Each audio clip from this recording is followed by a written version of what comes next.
Skeifugörnin í raun það sem tekur við af maganum.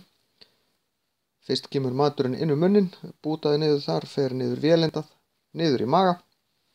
Það sem að magasafinn byrjar að leysa þetta upp. Og eftir magan, við teiknum magan hérna, þá svona þunnt gat hérna yfir í skeifugörnina.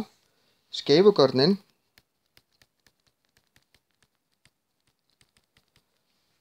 fyrsti hlutin af smáþörmunum.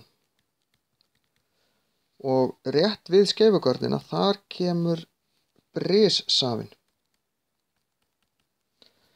Brissafinn inniheldur lífhvata eða ensím sem að brjóta niður fæðuna. Það eru fyrst og fremst 3 gerðir sem brjóta niður prótín, brjóta niður prótín niður í amínósýrur, brjóta fituna niður í glýseról og fitusýrur og brjóta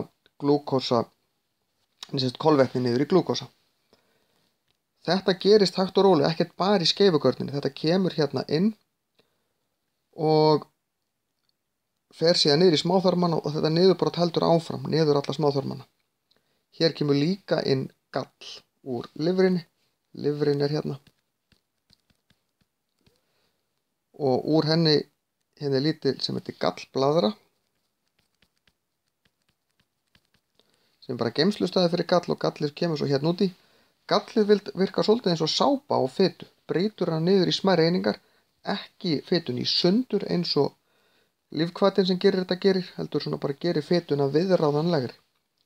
Brissafinn lækkar líka sýrustigið, því að skeifugörnin ekkert sérstaklega varin fyrir sýrun eins og maginn, þannig að það þarf að eyðileggja þessa sýru og brissafinn hann gerir það.